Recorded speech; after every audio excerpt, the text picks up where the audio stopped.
يا جماعة أخباركم إيه؟ يا رب كلكم تكونوا بألف خير وصحة وسعادة. غايبين عنكم بقالنا فترة، لكن يعني بنحب لما نطلع يكون معانا حاجات تستاهل إن احنا نقولها لحضراتكم، يعني عشان ما نطولش على بعض كتير. تعالوا ندخل بس في التفاصيل اللي معانا في الفيديو ده. عمرو السولية لاعب الأهلي سواء اتكلمنا عليه والعروض اللي موجودة، لكن عمرو السولية حاليا هو موقفه واضح، هو مش عايز يمشي من الأهلي. عمرو السولية طبعا ده آخر سنة، هو الراجل حاطط أمل إن المدرب الجديد لما هيجي هو هيكون موجود، راجل حابب إن هو يكمل مع الأهلي، خاصة الإدارة مرحبة بالكلام ده. فبالتالي عمرو السولية مش عايز يمشي مع الأهلي. عمرو السولية عنده عروض، عنده عروض عربية طبعا، عنده عروض من مصر طبعا، عنده عروض من مصر، والعروض توصل له على طول، لكن هو مأجل الكلام في العروض أو مجمدها لغاية ما يشوف المدرب اللي جاي وضعه ايه. يعني عمرو السولية لو كان كولر لسه مستمر، عمرو السولية كان مشي، وده اكيد اكيد، لان كان بيجيله عروض وكان متجاوب وكان بيتفق شفوي، بس كان بيتفق يعني.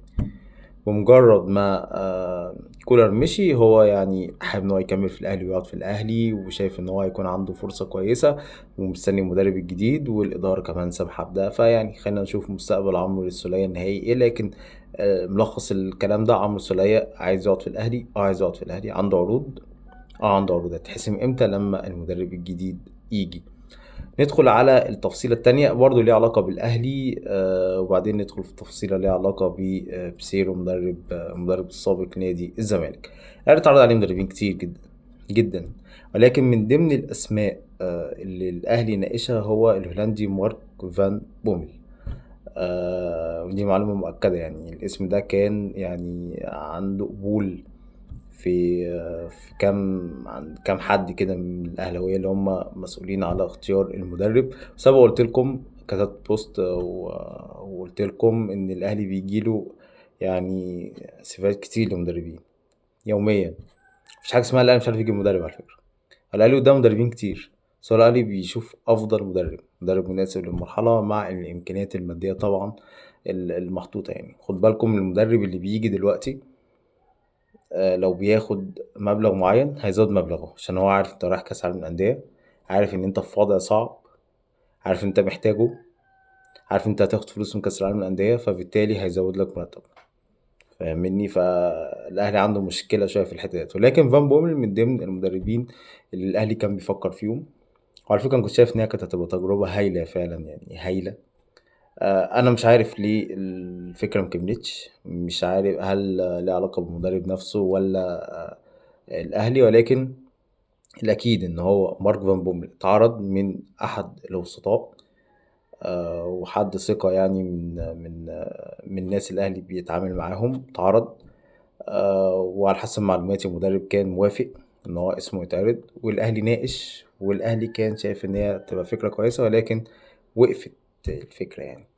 طبعا ده مع اقتراب طبعا المدرب الأسباني ريفيرو، اللي أنا قلت فيه رأيي على صفحتي على الفيسبوك، وأتمنى يا رب يعني يكون رأيي غلط يعني، ويوفق مع الأهلي لو هو اللي جه يعني. ولكن مارك فان بومل من ضمن الأسماء اللي هي كانت يعني في دماغ الأهلي، أو في دماغ الناس اللي هي هتاخد القرار الخاص بالمدرب في الأهلي. النقطة التالتة بقى ليها علاقة بسيرو، هي نقطة غريبة شوية.